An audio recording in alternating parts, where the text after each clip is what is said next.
On today's episode of That Was Us, we're diving into Season 4, Episode 1, Strangers. The episode weaves together the stories of 3 new characters. Cassidy, a soldier returning home from Afghanistan. Malik, a teenage father finding his way. And a blind musician. As the Pearsons' past and future intersect, they discover how strangers can become the most important parts of our stories.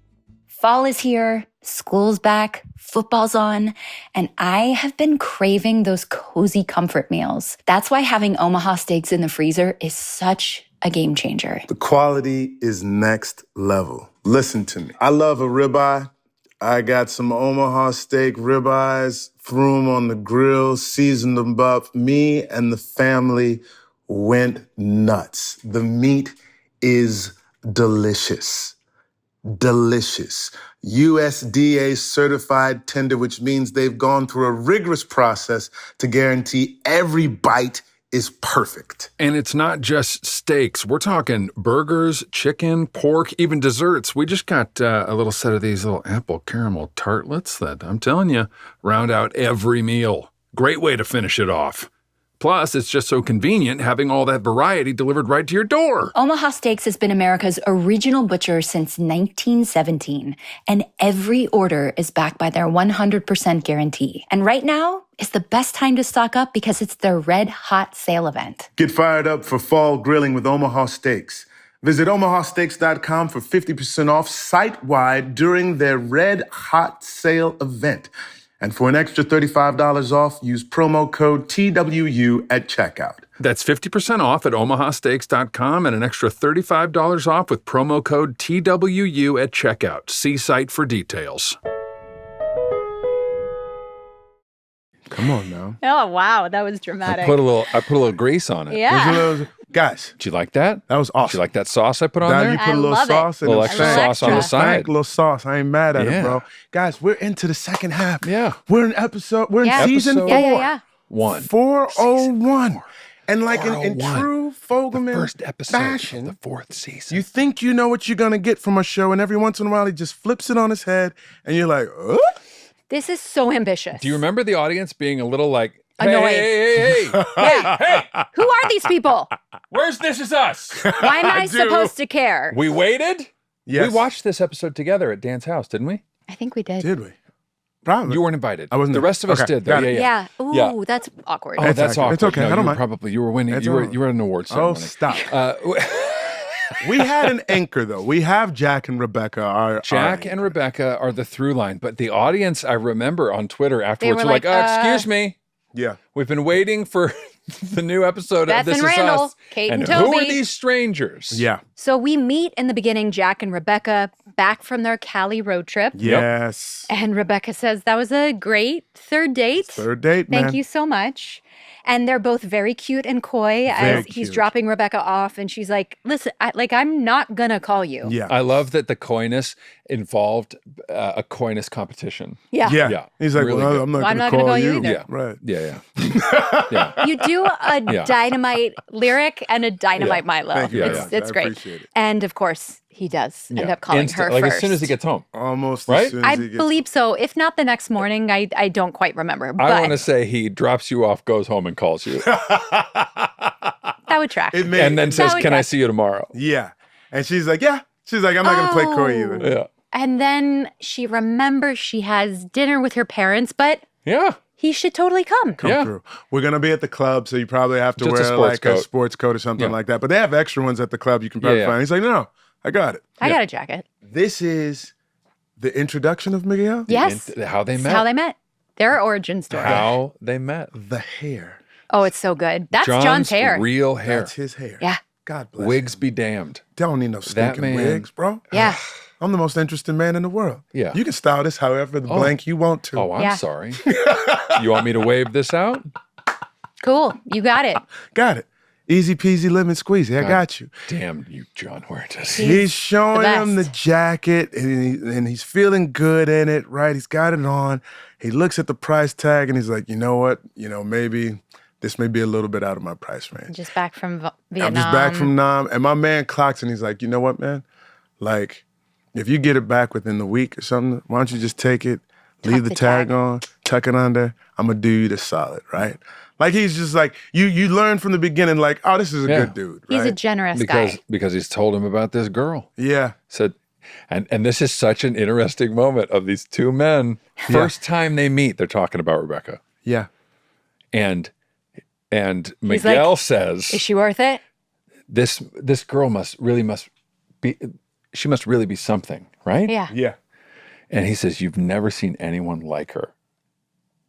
Yeah. The two guys, the two men, the two partners. And then you can see Miguel's like, oh, well, I should clock that. No, come on. No. Let me steal her from him later in life. Yeah. So Jack comes to the club, and you know what I do love about this story is that, like, Jack is the fish out of water in this environment, right? And it gives you, I think it becomes easy sometimes to be like, certain groups of people have it easy, right? Because of who they are, what they are, race, nationality, sex, gender, et cetera, et cetera. But you see, like Jack is a white dude who's lived the most unprivileged life that you could live, right? And Rebecca has a little bit more privilege, right? And her parents have the club and everything like that. And she said, I already told them, like, they're not gonna ask you anything about the war. Like, don't kiss me, but even though I want to kiss you, but like, you know, people are watching and just let's go ahead and do this dinner, right? Sits down, says hi. And then the first thing Dad says, oh, Bex tells me that you were in the war, right? And he's like, oh, man, come on now. You ain't supposed to be asking me this stuff, right?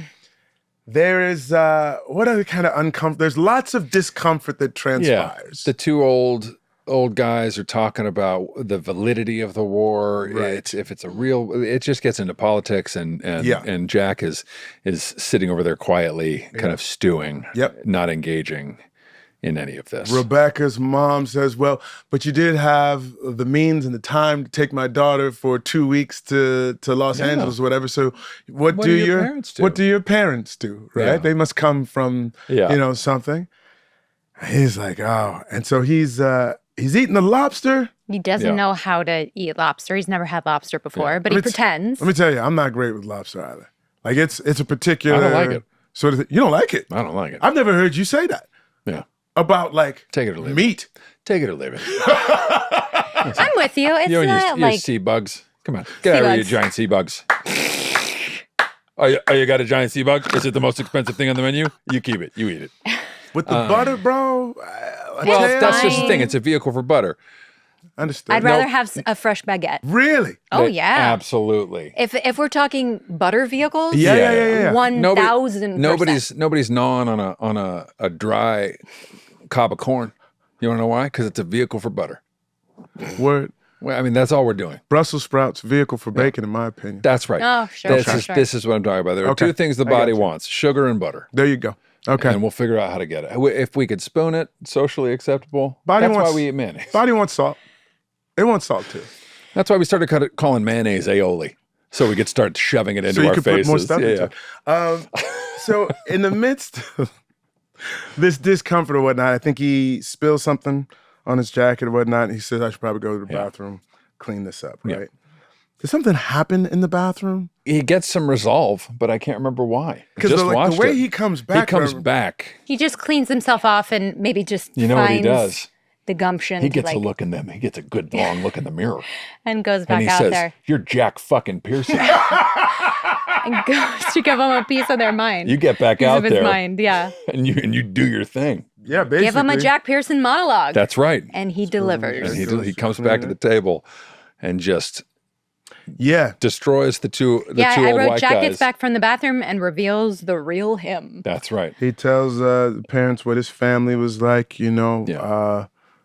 simple people, but my dad sort of hit my mom and she cried. Yeah. Right? What my parents do is fight. Yeah, what my parents do is fight. He hit her, she cries. It sort of happened over and over again. Then he tells a story about his brother. I had a brother, I had a brother, lost in the war. And when he was a kid, he used to be terrified of this monster in his closet. Yeah. Now, the monster wasn't real, but my brother's fear, that was real. Mm-hmm. And he sort of said, I sat there and I told the monster stories until the monster fell asleep so that my brother could go to sleep. Right? Then he says like, and you might not think that the war is real, but it was real for those of us who were there. Yeah. So you better put some respect on their names. That's right. Basically, right? And he gets some. And he gets from the table. He little absolutely head nods, does. little and acknowledgments. And he says, he goes back to his lobster and he goes back, I think this lobster may be my thing. And his tag is sticking just out of his jacket ever so slightly. And spotted by Tim Matheson, your daddy, right? Rebecca's dad just goes, hey, man, got a little something. Kind of like gives him the eyeball. Gives him a little nod. Like, hey, you got tag. something. Yeah. And they have a moment of connection. It's like, you know what? This may work out. This may be all right. Mm-hmm. So the dinner is over, and Rebecca Malone is like, listen, man, this is great, but like, Jack, could you please just take me to go get a cheeseburger? He's like, absolutely. And it gives Jack and Dad a moment to share with each other. He's like, hey, Jack, you know what? You had a lot of stuff going against you in there, but you wound up coming out all right. You know, you're a good man, I can see that. But you're also a man who's hiding a lot of pain. I can see that. And I can see that too. And I want more for my daughter. Mm-hmm. And basically just like, look, I'm not going to let this happen. Yeah. You know, you can be a good guy, but you ain't going to be a good guy with my girl. Yeah. And Rebecca's completely oblivious. I mean, Tim Matheson is a legend, right? And he's given a lot of incredible performances in his career, but that little monologue is so nuanced and so, like, just biting, but also loving. Yeah. Like, it's just, he balanced it. Yeah, you're like, where is he going with this? Yeah. It's like, it's not good personal. Job. You made new fans. Like, you won me over in there. Yeah. Sure. But and also, not enough. Right. Also, I see you, and I see that you're not good enough for her. So, and I'm way harder to scare off and beat than some monster, is what he says. Oh, yeah. This reminds, that's right. That was good. It's like a real come to Jesus. This reminds me of like when Ryan and I got together for like the last time before we got married, or what have you. And I had this conversation with her mom in her apartment, in Ryan's apartment that her mom was living in at the time. Her mom had moved to LA to do extra work for Jennifer Lewis, who was on Strong Medicine, okay? She was Jennifer Lewis's stand-in on Strong Medicine, and she was living with her daughter, and they were, just sort of making up for lost time, et cetera.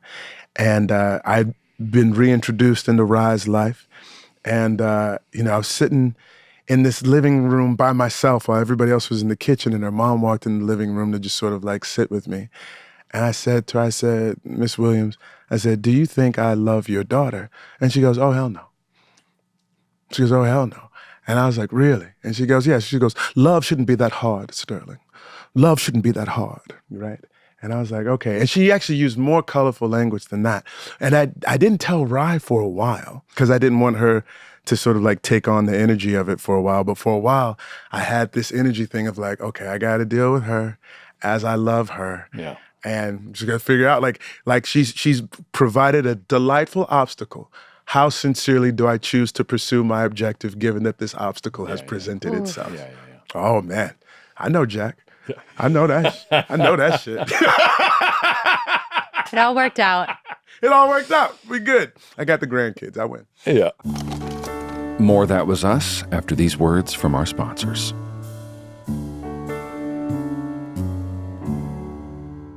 Hiring is one of those things that always sounds easier than it is. You post a job and then, wait. Listen, you're checking resumes, playing phone tag, trying to figure out if the perfect candidate even saw your posting. And half the time, the people you do find aren't even looking anymore. It's a total time suck. Well, the future of hiring looks much brighter because ZipRecruiter's latest tools and features help speed up finding the right people for your roles, so you save valuable time. And now you can try ZipRecruiter for free at ZipRecruiter.com/TWU. With ZipRecruiter's new advances, you can connect with qualified candidates in minutes. Spot someone you're really excited about, you can unlock their contact info instantly. And with over 320,000 new resumes added every month, your next great hire could be out there right now, ready for you to connect. Use ZipRecruiter and save time hiring. 4 out of 5 employers who post on ZipRecruiter get a quality candidate within the first day. And if you go to ZipRecruiter.com/TWU right now, you can try it for free. Again, that's ZipRecruiter.com/TWU. ZipRecruiter, the smartest way to hire. We all know art can inspire, But in the new movie Bow, Artist at War, we see how art literally saves lives. What an amazing story. Joseph Bow was a gifted artist and a master forger. While imprisoned in a Nazi concentration camp, he used his skills to create documents that helped people escape. And somehow, even then, he found Rebecca and love. That's what struck me. Bow said, if you want justice, you're going to have to survive. And he lived that. His art kept him alive, but it also gave him purpose. The movie captures both the daring espionage side of his story and the deeply human side. From the secret wedding, the resilience, the humor in the face of horror, it's unlike any other Holocaust story I've seen. Bow, Artist at War opens only in theaters for a limited run beginning September 26th. Go to bowmovie.com to watch the trailer, read about Joseph's real-life journey, and find showtimes near you.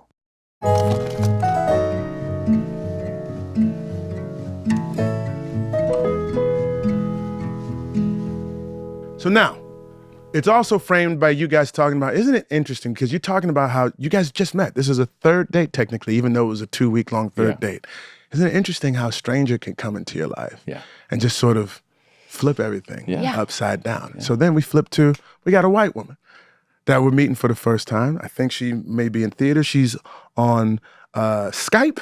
Would you say? Yep. Trying to communicate with what we think is her husband, and I think she has a kid that they make mention of. And you can also get the sense that the connection is bad, literally and figuratively. Yes. Right? Emotionally and literally. And literally. Like the things are sort of going in and out in terms of the connection on the Skype, but also the connection between these two people seems frayed. Right? And that's what we see from that. Then we go to this young black boy. Who is, what's the first thing we see of him? Passing by a basketball court. Passing by a basketball court, doing his thing. Asante Black.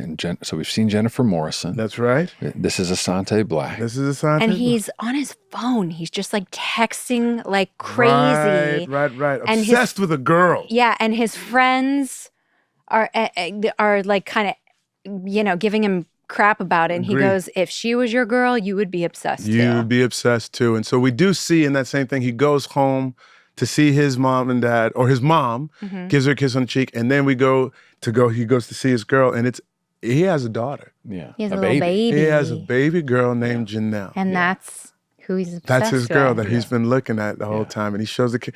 You're like, how has that baby been texting him this whole time? Babies don't text. Texting his mom, looking at her picture. He's watching her monitor. He's looking at the monitor. Because he gets in and adjusts the monitor a little bit. Yeah. And it's an adorable thing to witness. And we're like, all right, who is this brother going to be, right? Yeah. Then we see a young white man, butt booty ass naked, laid up in bed, right? Yeah. Dog licking the face, I wrote, of a Kevin lookalike. In bed with bottles strewn around the room. So this guy likes to party. He likes to party. He has But a you're good like, time. who is this other handsome guy Yeah. showing his butt on national television? He makes some eggs. And then at a certain point, as he's eating the eggs, we started, it's like almost like, is he blind? Well, yeah, when... What a great way to introduce it. Yeah, the plate breaks. Right. And you sort of see him feel around to gather up the shards of the plate. Correct. And that's when you realize oh, I think he's visually impaired. I don't think he can see. It's the first time we see a close-up of his eyes. Yes. Of his eyes, Yes. And this person who we do not know, Yeah. but we do know that he is played by Blake Stadnik. He is played by the wonderful Blake Stadnik. Who's wonderful. Absolutely wonderful. So we jump back and forth between these three new people. We learn that the white woman's name is Cassidy, right? And that she is actually in theater.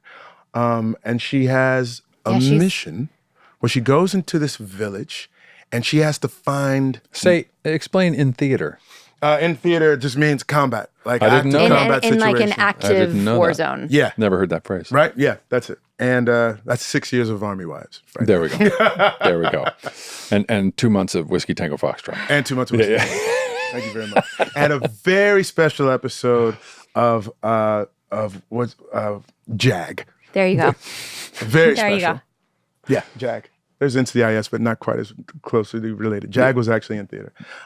We quickly find out that she's in Afghanistan. Or she's in the Middle East somewhere. In the Middle East. She needs a picture of a terrorist. Yeah. Right? I think his name is Nadir. And she goes to this village And she says, like, you're supposed to give me this picture, right? I need it now. Because she's afraid of what will happen if she doesn't get it. Like we're going to come in here one way or another, right? Like the level of collateral damage is really dependent upon if I can zero in on my target or not. Yeah. You have anything? Yeah, no, just that she's trying to convince this asset, like, please show me the picture. Like, the clock is ticking. Yeah. It's dangerous for us to be here. Like, you know, all of her other fellow soldiers that are don't outside necessarily sort of want like her there. they don't want to be doing whatever this mission is. Right. It's entirely too dangerous. Yeah. Everyone's sort of like watching the perimeter. You feel like something bad could happen at any second. Yeah. This asset is just unconvinced. She's acting like she doesn't know anything. She doesn't want to give the picture. And then finally, like, as you know, Jen's character's like, all right, I'm giving you 5 seconds and I'm walking away. Yeah. As she's about to turn and walk out, the woman's like, fine, and like, you know, gets a picture. Jen takes a picture of it on her phone, and they're like, okay, we'll give you the water that you want and, you know, passport, you know, we're going to work on getting a visa to get out of here or whatever. Yeah. And they leave, and it's like, okay, there's kind of a bit of an exhale of like, I guess she got what she was looking for before like anything terrible happened. And then we move back to Malik. That's everything, right? And that particular. You want to go back and forth between the three, or you want to follow? Let's follow Cassidy through. Oh, okay. Let's follow Cassidy. Sure. Cassidy through. She comes home. Before she comes home. But yeah, before she comes home, she gets word that they did find Nadir. Yes. He came back to the village. He came back to the village right after they left, and so there was a drone strike. Yeah, but it was a drone strike, and there were casualties. There was collateral damage, more than I think she wanted to, of course, exist within that village, right? The target was okay. Her asset was okay. Her asset she survived. was okay, but then she said, well, can we get water to the village? And he's like, there is no village. There is no village. And that kind of stuff, man, like I can like literally only imagine if you are going out of your way to make sure that you target one thing, right? And then you find out that this thing is what has to suffer in order to get that one thing. That's gotta hurt. Yeah. You know? Like, I mean, and not more than the people who actually died, but you are actually trying to do your job in such a way that it minimizes whatever damage, And it only perpetuates the thing you're fighting. You're there to fight extremism, and an act like this only breeds more extremism. Yes. For good reason. Understandably. Like anger, resentment. Yeah. So now on that, we go home, right? She sees her husband and they greet each other, and it seems cool. We see her son for the first time. It's quite lovely. And then we fast forward a little bit, and husband's working on paying the bills. And it seems as if, and you guys help me if I miss something, like, because the drinking thing seems to come very quickly. Did I miss something? Because it just seems like she comes home, he's like, have you been drinking?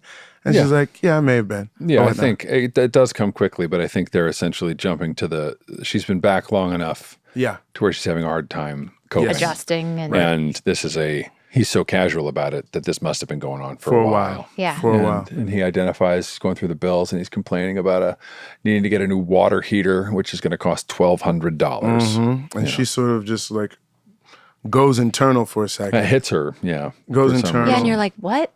And her son is trying to get her attention, like sort of like yanking on her arm. What's going on? Mom, can you come here? Mom. Yeah. And then she just goes, stop. And this reminds me of like this show. Do you guys remember there was an Australian show, then they made an American version. It was called The Slap or something like that. Do you remember this? They did it on NBC, I believe. But my question is to you, because this is interesting, growing up in a house with corporal punishment and whatnot, was that a slap? Was that a hit? What was the nature of how that contact landed on you as an audience member? It didn't seem intentional. Right. It seemed like a reflex that she wasn't in the greatest space. She wasn't in her right mind. And it was just sort of like, ugh. It was out of body. Yeah, she wasn't looking at him.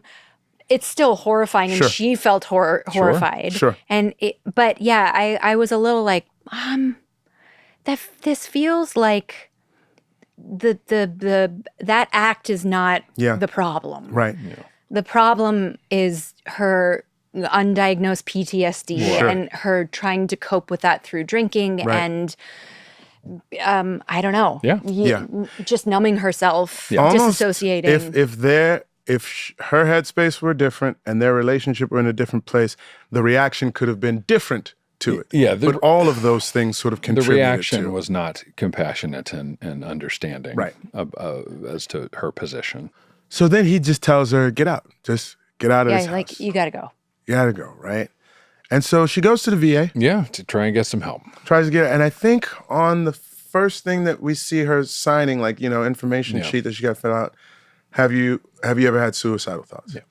Right? And you see her hovering, not quite sure how to answer it. Because she is a woman displaced. Yeah. Right? It's in that moment that she flashes back, right? To the pain. It's either the, in that the moment first or moment it's of like in- payments. is it in the and you're meeting? like, she talks about it, but I thought there was 2 flashes where you see her There may be.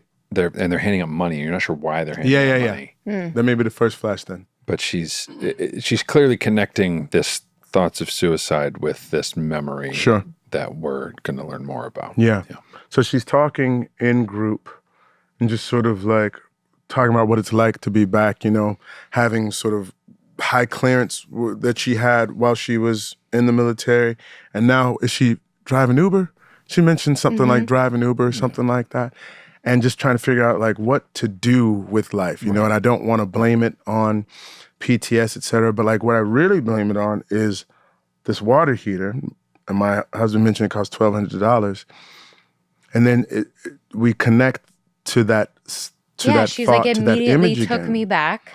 She said, do you know that when we have casualties or whatnot, we pay them $1,200 per body, right? So that's how much a human life is worth. That's how much a human life is worth. That's how much a water heater is worth. It's $1,200. And so that number in particular hit her in a way that her husband could have no idea. Sure. Could have no idea. And is it in that meeting that the glass breaks? Yeah. In that meeting, a chair comes flying through glass window or whatnot, and we see through the window, and there's old Nikki, right? Taking slugs out of a pint of liquor. Yeah. And then we get a call. Kev gets a call. So then it's like, oh, snap, I know this guy. Yeah. But we start to make a connection of like, okay. Well, there's Nikki. We know who he is. Yeah.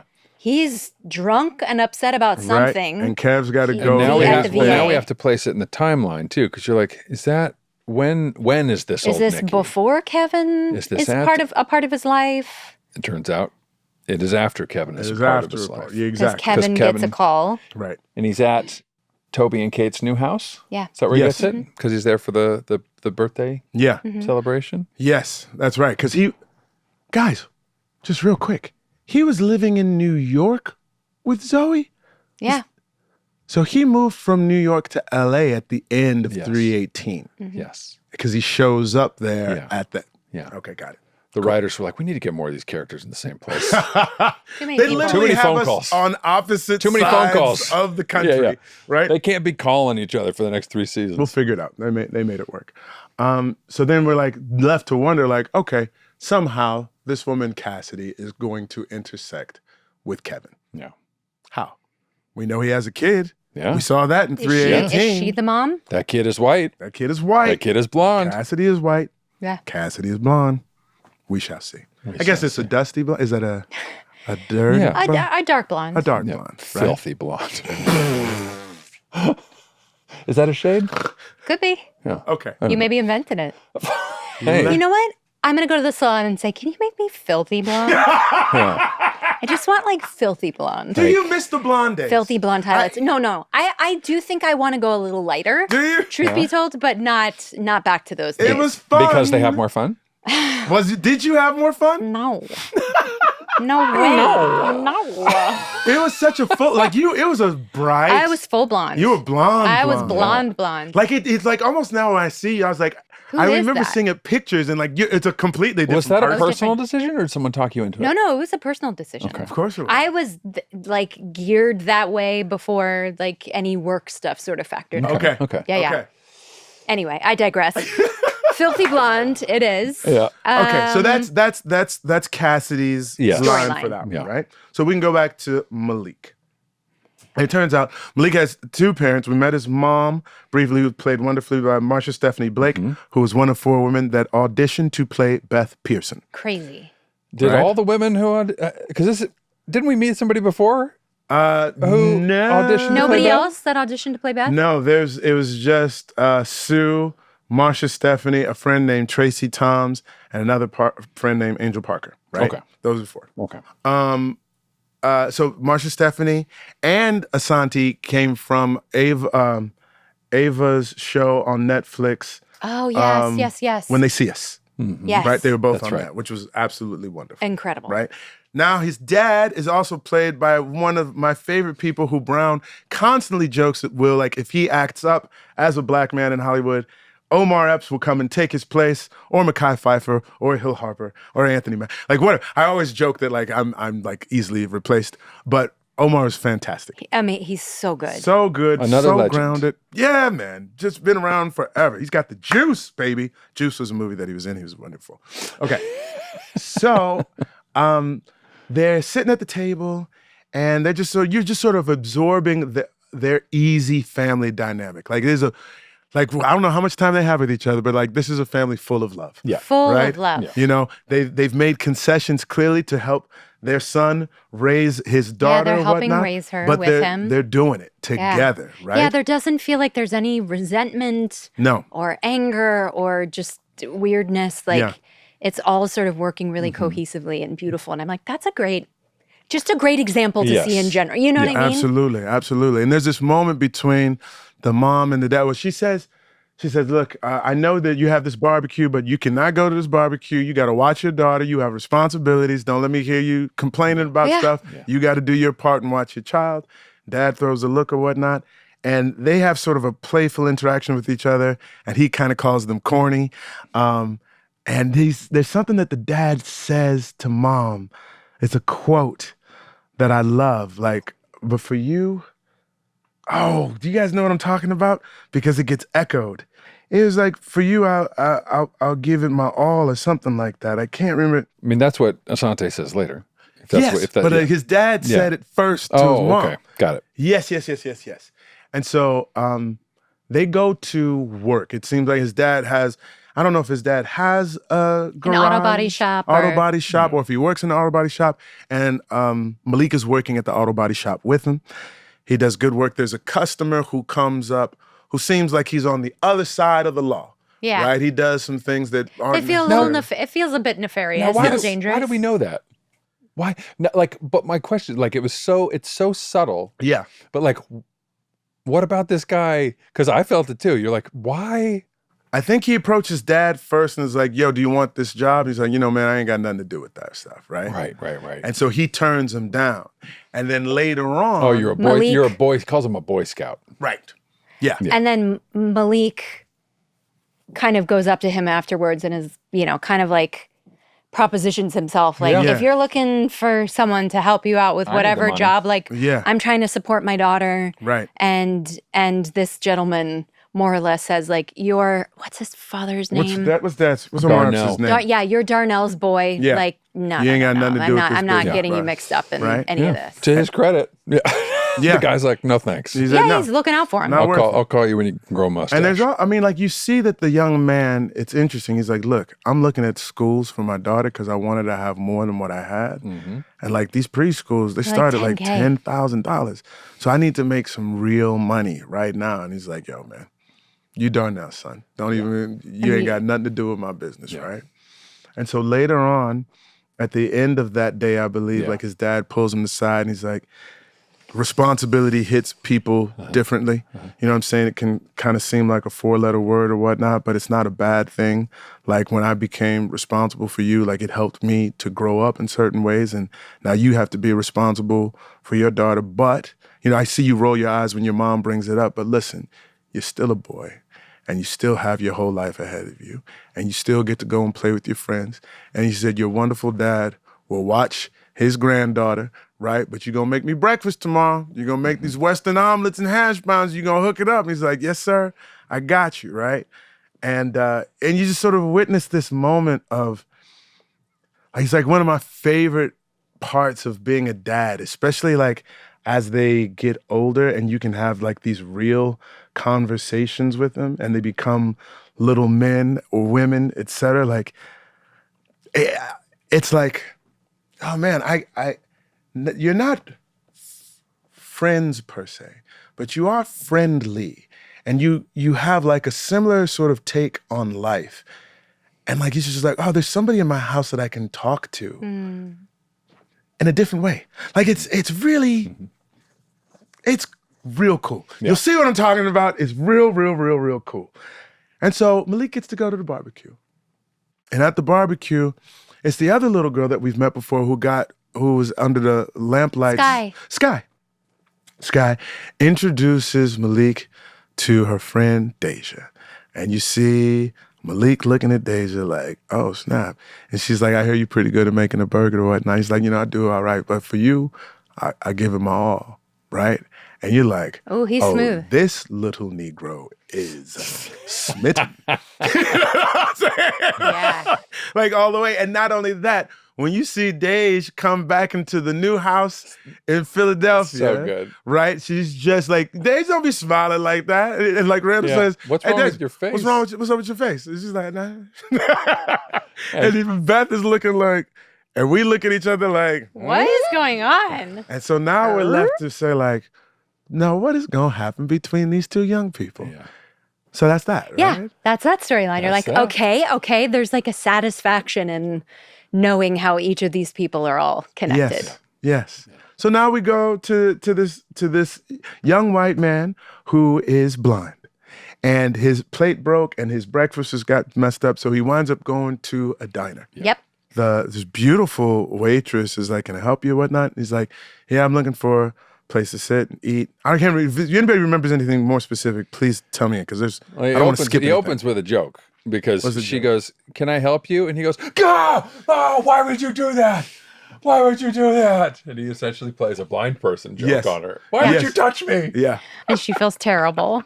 And he's just kidding with her, which is a really interesting way to kick off the relationship. It is. And he's not holding her hand at this point. No. But he asks her to like take him to a table. Right. He orders some breakfast. It's really good. Yeah. And then he's sort of like, hey, Lucy, I know your shift is over. I heard like you telling one of the other waitresses, come sit with me. I hear everything. Yeah. My sight may be dimmed, but it has only enhanced my hearing. This is how we begin our Daredevil spin-off. That's right. That's right. He's hungover from writing a song the night before. Yeah. Because he's just like, I think I'm terrible. I suck. And so I had a few too many. He starts to tell her that he isn't completely blind. He can still see some blurry shapes and see light and darkness. And then he starts to ask her about herself and asks her to describe the restaurant to him.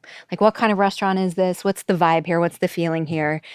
And I said, he holds her hand and it's palpably magic. Come on, man. Like there's just something like, you see them, it's like, you can almost like see the electricity between the two of them. Yeah. Yeah, she's a budding chef, right? Yep. Asked the whole man, and then he asked for another cup of coffee. He's like, I don't have to leave just yet. Yeah. Right? And she's great. Auden. I think I met Auden maybe once or twice. Same. So lovely, so sweet. Same with Blake, but like that relationship, they didn't get a lot of real estate to sort of like, but they made it take off quick and it landed. You know what I'm saying? Like it felt full. Yep. We watched like this montage of their relationship growing and falling in love. Yeah. And their Pomeranian turning into a husky. Turns into a husky. Yeah. Which, if love can do that, love can do anything. The montage happens as he's creating the song. Yes. Right? The song is... He goes home after the diner and picks up his piano. Yeah. The first line of that joint is, could a stranger ever end up being you? Yeah. That's a good line. Yeah. Whose song is this? Who wrote this in real life? Sid and Taylor, right? Sid and Taylor. These people. Yeah. These guys. Yo, man. Is it like you just be making music around you? All the time. Is that just like the sexiest thing? It's pretty sexy. It's pretty, I mean, it's just cool. I'm like, oh, wow, like that one's really good. Like I'll just hear little like fragments of things for a couple days, and I'm like, oh, that one's good. Like whatever he's cooking up, he just he kind of like takes his time with stuff, and then by the time he shows it to me, he's like has like 2 verses done, and he's like, and then the 3rd verse is this, and I'm like, how? Where did you? What? Does he talk about the process at all? Like, is it just? Is there a dream thing? Is there a? I know he reads. He reads a lot. Yeah. He's a voracious reader. Like too much. Yeah. If I have one complaint about Taylor, too much reading. Too much reading.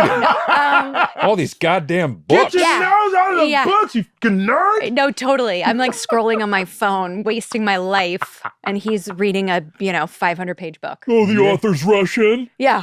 Oh, you have to have another book to decipher what that book means. Cool. That is very Taylor coded. He's one of the smartest people I've ever met. That is amazing. Anyway, but yes, that's Taylor and Sid. More That Was Us after this short break.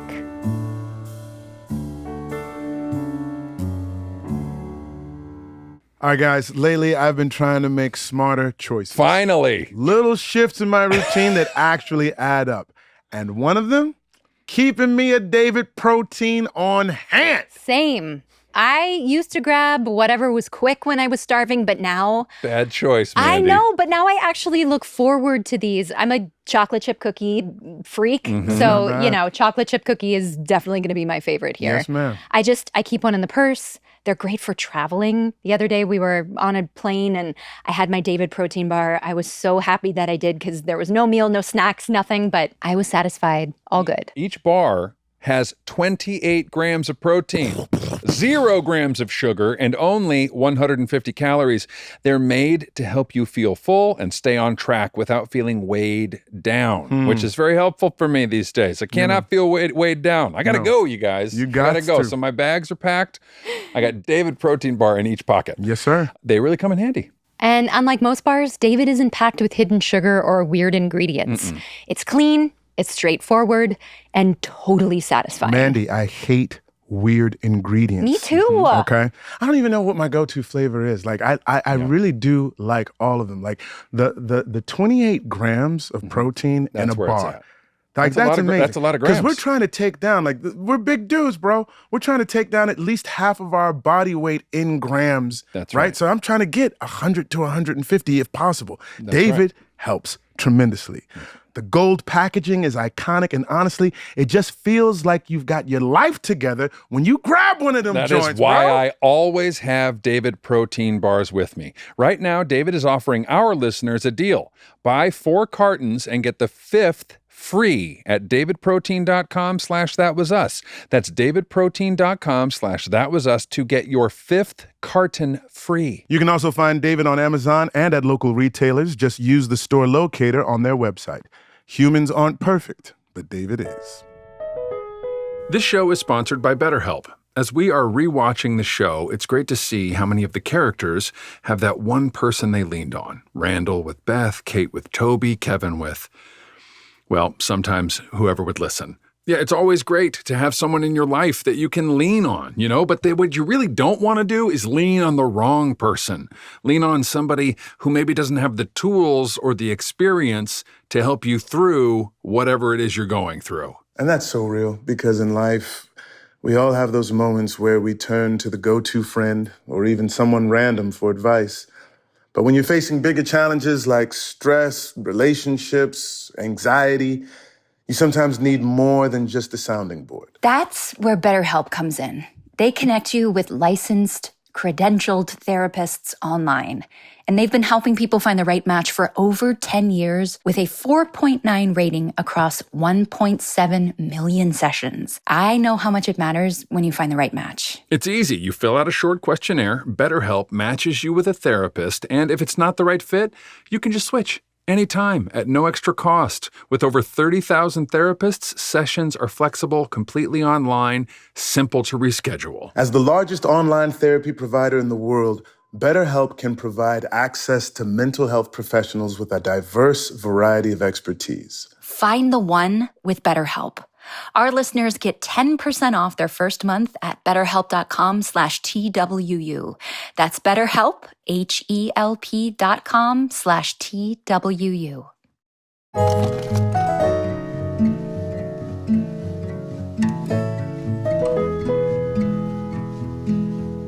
So you see them, you see him making out with Lucy in the bed, and then the next thing you know, the dog has a ring that he's bringing to. Yeah. The dog wants to do something. He's like, actually, I want to propose. He proposes. They're married, and before that, like, are they pregnant then? Like, Nope. They're on their way. They're in a car going somewhere. And it seems something stressful, right? Yes. They're in the back of a car. He's talking about how like stressful it's been that she just opened the restaurant yes. and like, I know there's that this stuff is boring for you. Yeah, and they're juggling a lot, and clearly you start to understand at a certain point, right, that they're on the way to a show for him. correct. And in the car, she tells him, right? Yeah. Yeah. I'm Yes. 6 weeks pregnant. Yes, exactly. That's kind of why she's so visibly shaken. Yeah. Yeah. Is she's been holding on to this news, and she's freaked out for whatever implications this has on their life, and it's also scary. And he's sure. completely enthralled. Oh, he's thrilled. right. Thrilled. And I just did like the husbands usually just have one emotion, Yeah. and the moms are usually like, there's a lot going on. Yeah. That. Especially like in the first 12 weeks. You know what Yeah. I'm saying? Like moms are thinking all kinds of things. And Yeah. dads are just like, what? Yeah. It's happening? Yeah. Yeah. Oh my God. I can't imagine Ryan being like, you quiet. Yeah, totally. Zip it. Totally. He didn't find out with the first one until she was, like 8 months pregnant? That's very funny. I was told to keep it to myself. But that you have like a core group Yeah. that you could like, can I tell so-and-so? Yeah. Can I tell? She's like, But let me just one. And then can I tell so-and-so? And I bet she was like, Sterling, That's it. stop That's telling basically people. how it goes. Totally. But they get out of the car and they start walking somewhere. Yeah. And you can start to hear kind Music. of a rumble and Yeah, music. like Yeah. just like the Where dull are they? roar of Yeah, a- something. Yeah. And this is intercut with Toby and Kate Yes. going to a doctor's appointment Yes, it is. with Baby Jack. baby Jack. Right. Yeah. And it's essentially a doctor delivering the information that this baby, his sight is not improving, and he will be legally blind. Yeah. Yeah. His retinopathy is not reversible. Right. Is not reversible. He'll be able to make out colors and shapes, but that's about Much like our mystery musician. a mystery musician who winds up being Jack Damon. And we walk to the stage and someone says, "Ladies and gentlemen, Jack Damon." And he walks out in front. I gave me shivers. Oh, it like gives me chills and makes me want to cry. It's Yeah. so In rad. front of a sold-out crowd This is at the Greek. at the Greek amphitheater to sing his new hit song Yeah. that he wrote about this waitress That's that he what met. we're going to have a conversation momentarily Yeah. with Blake Stadnik. That's what I wanted to say that I forgot halfway through our interview.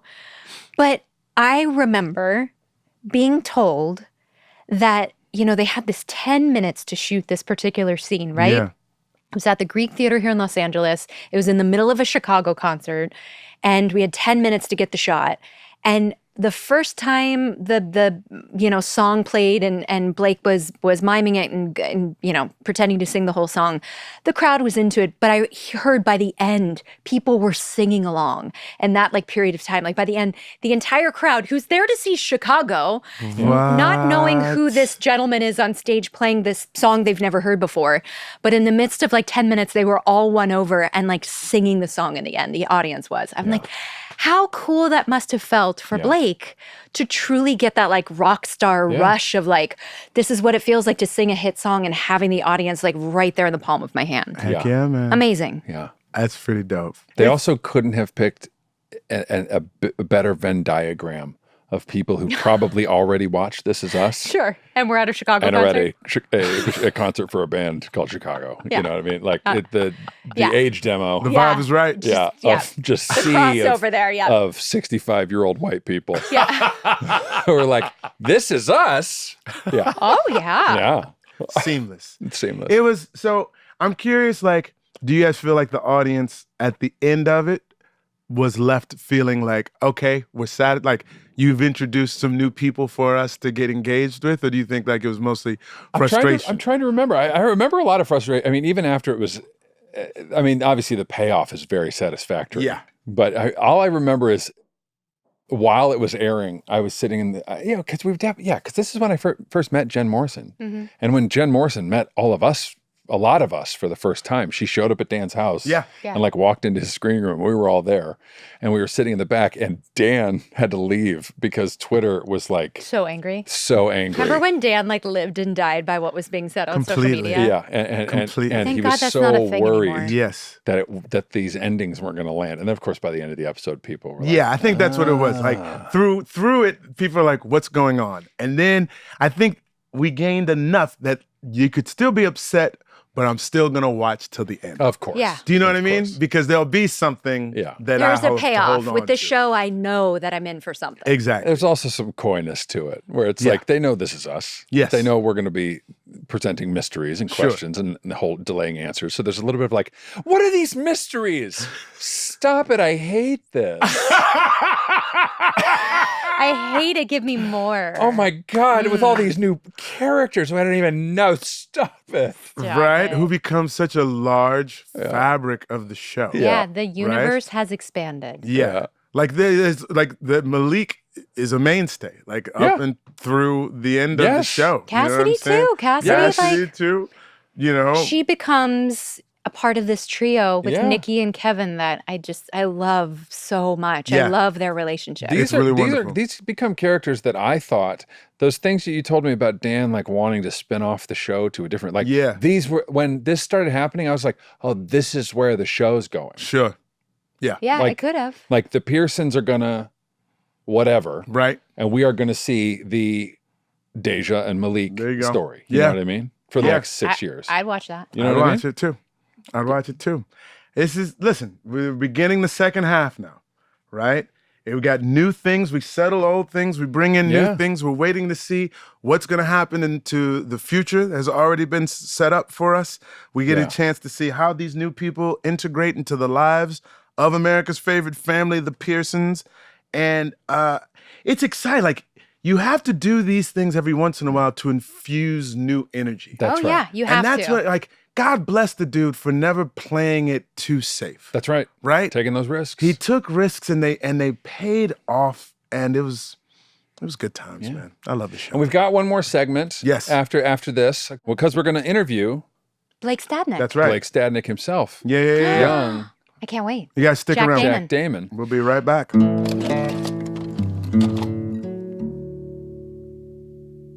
Today, we're so excited to have special guest Blake Stadnik on the podcast, who you know and love as Jack Damon. We can't wait to chat about Blake's journey to the screen before This Is Us and where life has taken him after the show. And he's here to share what stepping into Jack Damon's shoes has meant to him. So let's talk to him. What up, Blake? Hey, Blake. Hi, guys. How are you? I'm good. It's so good to see you all and hear your voices. Good to see you too. It's good to see you too. How are you? How have you been? I'm very good. How are you all? Good. We're doing wonderful. Where do we find you today? I am in Edinburgh, Scotland. Oh, Edinburgh, what are you doing in Scotland, Edinburgh? I am doing a new play at the Travers Theatre here. Oh, nice. Yeah. Nice. That's amazing. How long have you been there? About a month. Oh, nice. Okay. Yeah. So far, so good. Going smooth? It's great. We're selling out every night, and we got a Fringe That's right. First Award, and there's a lot of interest from all kinds of places. So Nice.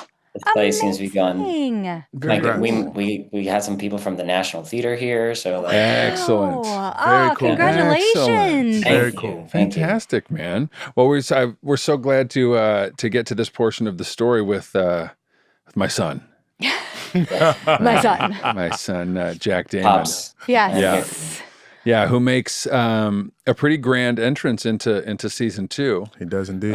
He makes Season 4. season 4. I mean, Yes, yes. he makes the same entrance that his grandfather makes. This is what I was about to say. Guys, I think Dan Fogelman likes men's butts the way Tarantino likes women's feet.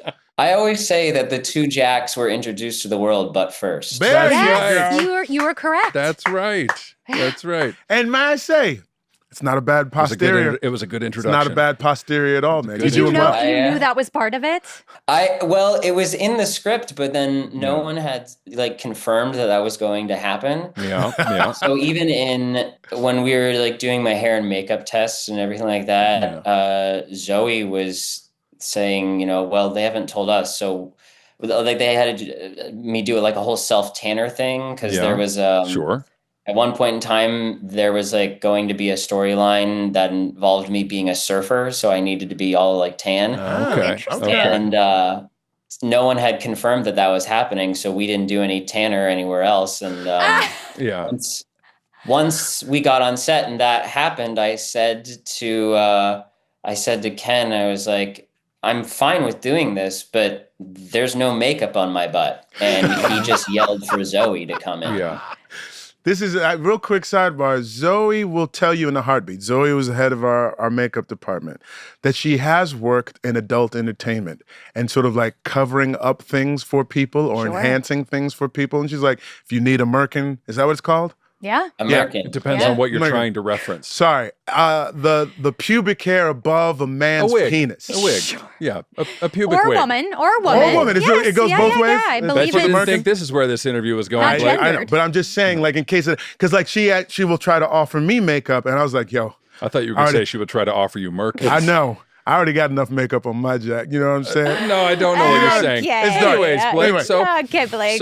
So you got your butt powdered and butt powdered, probably like a little bit of self tanner to match everything. Contouring. Yeah. Rouge. A sticky triangle on the important stuff. And, there you go. Away we went. Yep. Away we sticky triangle on the important It stuff. is sticky. For sure. You got to put the bits away. You got to put the bits away. Yeah. It's necessary. Dude, talk to us a little bit about how the show first came to you. When you got the audition, did you know about the show? Had you heard anything about it? Was it brand new? Yeah, talk to us. So the show was on my radar, but I hadn't, for some reason, I don't know why I hadn't watched any of it yet. Yeah. And I was doing a regional theater show out in the middle of nowhere. And I got a call from my manager saying that This Is Us was looking for a visually impaired actor who could sing. And I thought there can't be that many of us out there, so I might have a real shot at this. Wow. Okay. And so I did a couple self-tapes, and this theater wouldn't let me leave to come do a screen test in LA. And so I kind of thought,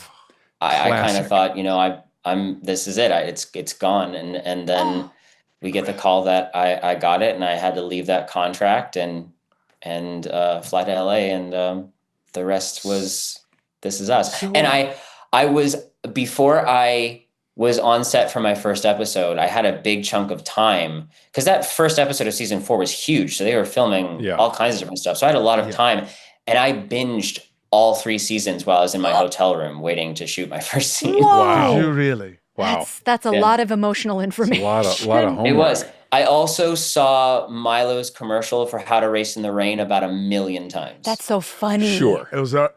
Sure. It was that time. Yeah. It was that time. Yeah. For sure. So as a visually impaired performer, up until this point and since then, what are some of the challenges that you've had to face in an industry, both on stage and off? It is something that the industry is definitely improving in representing people with disabilities, but it still has a long way to go. Sure. About 25% of the American population is disabled. And yet it's kind of the most underrepresented demographic in pop culture. And right now we're starting to see more representation, but it's often not a leading character or someone like Jack Damon, who is like rock star, like potentially romantic lead, got all of the like life is like wonderful. Personally, I know for a fact that I have lost jobs because people were weirded out by my disability. I had a friend that was working as a monitor in an audition. So like for people who don't know, that's like the person that's bringing the actor into the room and making sure everybody has what they need, in the waiting room. And they didn't know that he was my friend. And after my audition, they were talking and saying, he wouldn't look at me when I was talking to him. And my friend said, well, he's legally blind. It says it right on his resume. And one of the creative people on the team just said, yeah, that would weird me out, and just put my headshot to the side. Is that legal? No, it's 100%. It is 100% not legal. That is not legal. Yeah. No, but it is a weird thing in our industry as an actor, especially during that time. I was just sort of starting out. Right. If I was going to make a big deal of that, if I was going to try and sue them for that, right. It could have just backfired. Really hurt my career. Yeah. So, Louise. Yeah. It's amazing that we have to, that we make those concessions. Mm-hmm. I had a TV show almost blow my arm off once, and they were like, "But do you mind finishing the last scene?" So, and and again, like I was the same. Like it was one of my first episodics, and I was a big producer on this thing, and I didn't want to cause I don't want to be the person causing trouble, and never. Right. And so you just finished the day. Yeah, bleeding, traumatized. Yeah. Jeez Louise. Well, I'm sorry that happened to you. Me too. It's absolutely unacceptable. So wait, just to be clear, going back to the audition, so they didn't want you to screen test. They didn't want so then we just offered you to roll straight up, and you're like, all right, deuces. Well, I had to do a couple self-tapes that my wife, who was then my fiance, happened to be visiting me. So we're, late night in some dance studio in the rehearsal halls of this theater. And we hadn't gone through the pandemic yet, so we weren't all experts at self-tapes yet. Right. So, she's holding my iPhone and looking down at the script in her lap, and so I did a couple self-tapes, and then casting wanted me to fly to LA to do an in-person screen test. Yeah. And I wasn't able to do that. And so they cast me off my tapes. That's nice. That's a lot. Yeah. You must have crushed it. Exactly. I don't know. Also, I didn't know that I was Kate and Toby's son, because in my audition slides, my name was Ron. Right. Interesting. Right. Because it was a big reveal. Yeah, I was about to say, like, how much did you know going into it? You just knew, like, I'm playing a rock star. I am visually impaired. And I have this whole sort of romantic relationship unfolds with this woman who then I propose to, and she becomes my wife, and she's pregnant, like all of that. But you didn't know who you were in relation to the show. No idea. I thought, I just sort of... randomly, I thought maybe I had some link to William because of the music thing. Interesting. Okay. Yeah. But that once I had accepted the role, then they finally told me, and my mind was blown. I mean, I think that's what's so fascinating about the trick of our show, and this episode in particular, is, you're watching these three separate stories sort of unfold, and you're like, okay, these are three entirely different new people, new characters. How do they relate to this world that we've been, existing in the last 3 seasons? Like, who are they? What, like, and to learn sort of in the end who these characters are and how they relate and how they sort of like are woven into the fabric of our show is it's just so fascinating. It was sort of a mind-blowing moment, I think, for all of us too, reading it and then watching it as an audience. It's sort of a masterful mid-series surprise that Dan crafted there. Yeah, to introduce these characters this way. You have a big history on stage, BFA in musical theater at Penn State, yeah? Yep. So a long history, not just of acting, but of singing, obviously. And how much time did you tell us about the first time you heard the song they wrote for you, the first time you practiced singing it, all of these things, recording it, and then the big kind of reveal, which can feel like movie magic, but was shot in real time at an actual concert. Tell us about the whole Greek experience. Theater here in LA. Crazy. Yeah.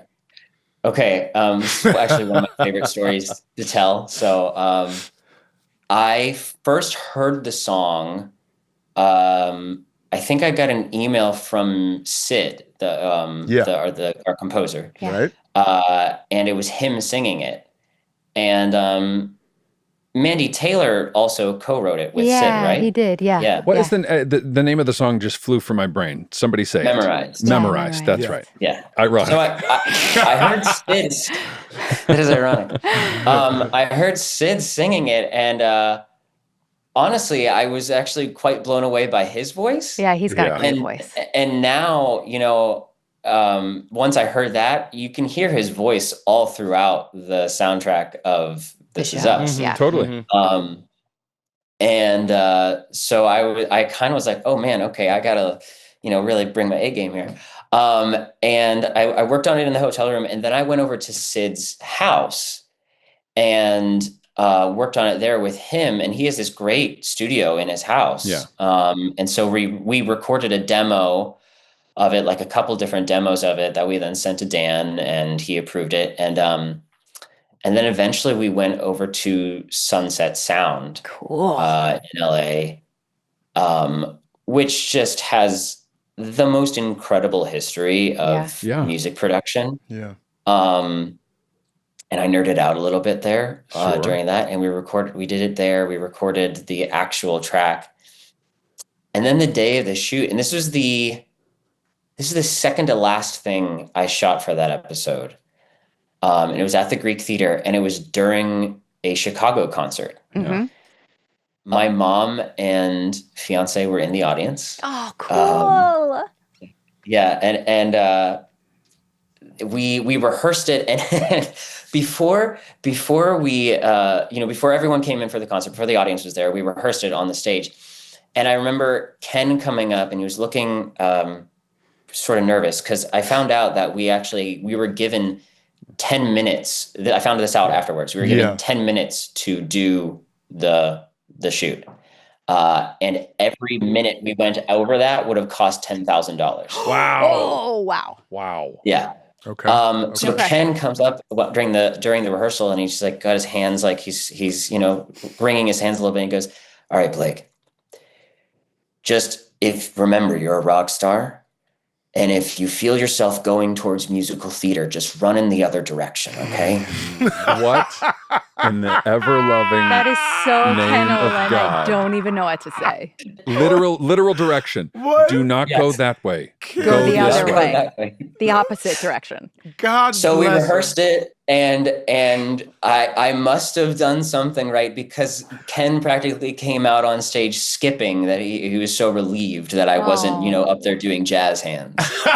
Yeah, what did he think you were going to exactly. He thought it was going to be a Fosse moment, Jack. I picture him smoking it. Now listen, this is not your musical theater number, all right? So keep your high kicks to yourself. A little Tevye tradition Yeah. was about to pop off or Oh, something. man. Keep your heedle-deedle-deedles. I don't need them. I need Rockstar. That is hilarious. And then just to finish that off is like, I guess, there were going to be some lovely background performers who were going to play my band, and Chicago said that they wanted to do it. So actually my band in that scene is actually Chicago. I was the front man from Chicago for 10 Are minutes. you kidding me? No one's ever told us that before. Yeah. Wow. That's incredible. But can I add, Blake, that what we were all told, like, of course, this was a big deal in our universe, like, just the logistics of setting this up. And it was at the Greek. And I believe it was Steve Beers who knew someone in the band to let that this all, right? Yeah. This all happened. Yeah. Sure. Steve got high with one of their roadies in 1974, and he's like, "I'll get us in there. We got 10 minutes." Wait, now I forgot where I was going Sorry, with the story. sorry. Ah, geez Louise. It'll come back to me. You guys go. Dang it. I'm sorry, man. No, I'm it's sorry. fine. It's fine. Let me just say this. Blake, in one episode of television, you as a performer are on a hit TV show. You are a rock star. You have a hit song. You literally, both Blake and the person in this show, that you get to go to Sunset Sound. You then get to go to the Greek Theater and perform in front of a sold out crowd with Chicago. It's like a career's worth. Can I say also artistically of moments? He gets to meet the girl, court the girl, marry the girl, and put a baby inside of the girl. All in the course of one episode. In one episode of television. Yeah. Incredible. And I got to do nudity and work with animals, too. Let's go. Wow, you Let's did it not all. forget. Let's This not is forget the very nudity true. and the animals. Lord. First of all, real quick side note, that little dog was a small breed dog. That was not a puppy who turned into a big dog. That was high. What a switch. First of all, that was a Pomeranian and it became a husky. And they were like, we'll show. They didn't get a puppy. Same thing. I was like, that is hilarious. They were just like, just get two white dogs that look the same. White fluffy dogs. and No one it'll- will They all tell. look alike. Yeah. We'll show that the dog grew up. So That far. white dog. That was the first thing. The very first thing I shot was the scene me waking up in bed, and then all the stuff with the little dog. I Yeah. didn't get to interact with a human being on camera until halfway Right. through day one. So, and that little dog was an interesting little fellow. But by like we broke for lunch, and I'm like, I have no idea if I'm doing any of this right because I'm just there's no trying to feedback make from a dog another. get a plate out of my Yeah. hands. Is it wait, in terms of that feedback that you're accustomed to, how many other TV shows had you had before This Is Us? This Is Us was my first one. Wow, what I was- Blake. Yo, Yeah. way to step in and knock that shit out, big dog. Yeah. Because because that comment made me think, I was like, oh, he's probably accustomed to more feedback from the theater. Because From the Notes audience. from And the audience. audience, from everything, because it is one of those jarring things when you show up and you're like, all right, moving on. And you're like, was that okay? was that, you guys are good? Did I got it or whatnot, Yeah. It's very confusing. Well, that was something that I actually asked Dan. He was on set for that diner scene where I Yes, meet Lucy. And I said at one point, I think they were moving some stuff around to change the shot. And he came by, like walked past, and I just said, Dan, I don't know, like, I'm doing okay, right? And he was like, dude, if you weren't, we would tell you. Yeah. And so They would that's- move on. Yeah. Yeah. General rule. Not the That's not the rule. yeah, not the praise I was looking for, but I'll take the information. Yeah. Thank you. Honestly, it was actually very freeing. Yeah. Like Yeah. I suddenly just trusted that they would tell me if I wasn't giving them what they wanted, and I could play around and do different things, good. and then just trust that Yeah. Dan and Ken and the editors would pick whatever was the most useful if to you them. accidentally It was brought any of actually a that. very freeing moment. Can I ask That's you good. a question about that scene? Because you're Yeah. incredibly charming. You have, as the kids call, Riz, and you can see your scene partner being charmed by you. Yeah. The question I have, because you hear about Ray Charles and Stevie Wonder doing this, like when you hold a woman's wrist, like what you getting there, big dog? Like I need to know because I feel like that's a fucking move, bro. Yeah. I need to know what you getting. Don't tell Well, him, Blake. That's for you. Please, no, I no, don't he know. doesn't get this All one. right, I'm gonna confess something. I've never held a woman's wrist. You never did. Okay. Yeah. But there is the moment in that scene where I do put my hand out and she holds my hand. Yeah. And I think there is a sort of energy that passes between two people that have that sort of deep spiritual chemical connection. Yes, Oh, sir. you feel it in that scene. I'm like, I felt Yeah. it. ooh, I think I verbally said that. Like, wow. My man said I might stick around for another cup of coffee. You know what I mean? Well, I mean, I am working opposite Auden, so she makes it very Yeah. easy. She's Oh. wonderful. Yeah, you both together, it's palpable. Yeah, man. Truly. Blake, can you tell us about your diagnosis with Stargardt's disease and how that sort of led you into a world of performing? Yeah. Sure. I was diagnosed when I was 6 years old. It's a genetic disease that's very similar to macular degeneration. Okay. And 9 months after being diagnosed, I was legally blind. 9 months. Wow. It went 9 fast. Okay. Yeah, it went fast. I don't I did have perfect vision at one point in time. I had 20/20 vision, but I don't remember what that was like. Okay. And so I grew up in Western Pennsylvania, where it's pretty much obligatory for every young man at that time to play some sort of sport. Absolutely. And I really couldn't do that anymore. We didn't have accessible sports in this little town that I grew up in. And so my mom, in order for me to get exercise and get out some energy and have sort of a social experience outside of school, put me in a tap class. And so I started taking tap dancing lessons, and it just all fell into place. I fell in love with it. I mean, from the time I could stand up, anytime there was music on, I was always moving around. Sure. So it just sort of fit. And then the movie Titanic came out. Sure. We know that one. And I was singing My Heart Will Go On in the back seat of my mom's Buick. Oh. And she decided I needed to get voice lessons. I don't know if it's because I was good or I was really bad, but voice lessons came. And it worked out well.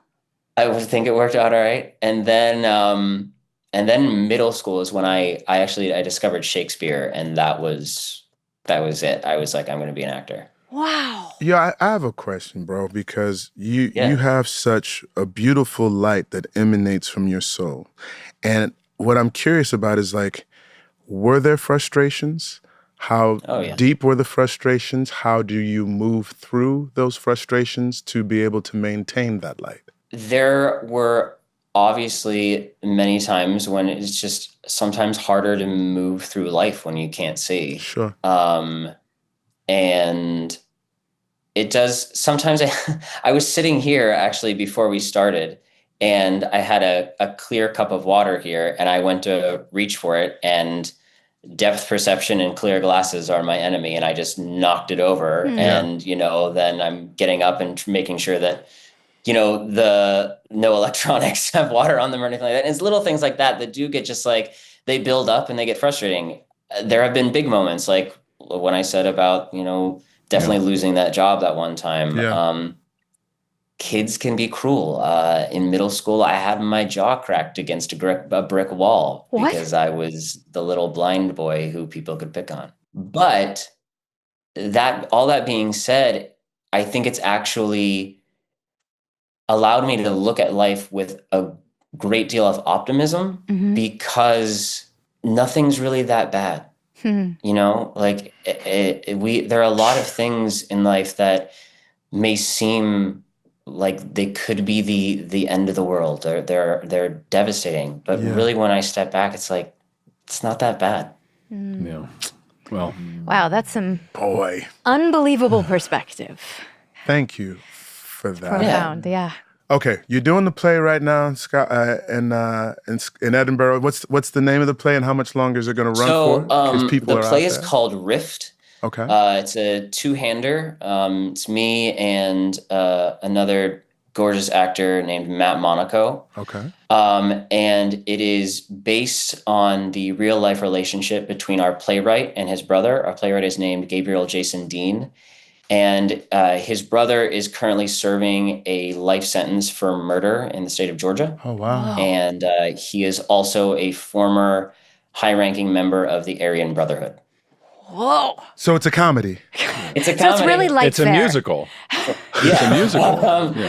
And it takes place over the course of 26 years. So in scene one, I actually am de-aged. So I had a little, experience with that. With This Is Us, Yeah. And it takes place in various prison visitation areas. And it's just the question, it tries to wrestle with the question of, like, can you love someone who you once were so similar to and had this deep relationship with, but who now their views you hate. Unrecognizable. Yeah. Wow. And it's just about having conversations and seeing if these brothers can find their brotherhood again. Bro, this sounds like one of those artistic experiences that is a game changer. Like, that sort of elevates. I'm going to tell you, like, there's certain stories that I'm sure you guys felt this with This Is Us. I certainly did. And I really feel it with this one. There are certain stories where you feel like this is one of the most important stories I have ever told. And this is it. Yeah. Well, congratulations. Yeah. It's Where awesome. can, where can people find you online if they want to keep up with the I'm on play? Instagram. I'm just at Blake Stadnik. At Blake Stadnik. At Blake Stadnik, thank you for joining us today. Your name is Blake Stadnik, but you are no BS, my friend. You are the truth, and we appreciate you sharing your gifts with us on our show, and keep sharing them out in the world, man. You rock. Thank you. Thank you, guys. Blake. So good to loved see talking with you. Loved Yeah. it. Pleasure, man.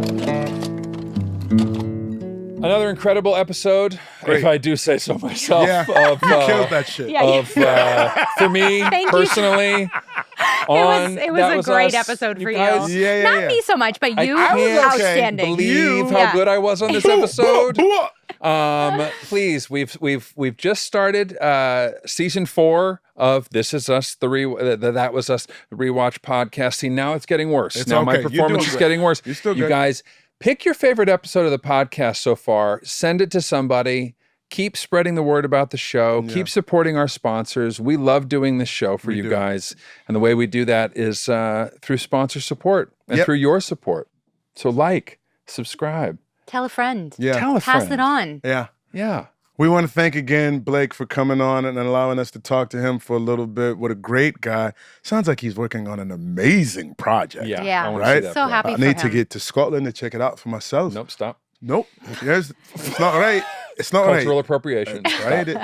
Does that work that way if it's me? You're fine. I'm okay. You're right. I'm okay. Give You us get a away. Scottish. That was us. That was us. See you next week. Very good. That Was Us is filmed at Rabbit Grin Studios and produced by Rabbit Grin Productions. Music by Taylor Goldsmith and Griffin Goldsmith. Da da da dum, da da dum. That was us.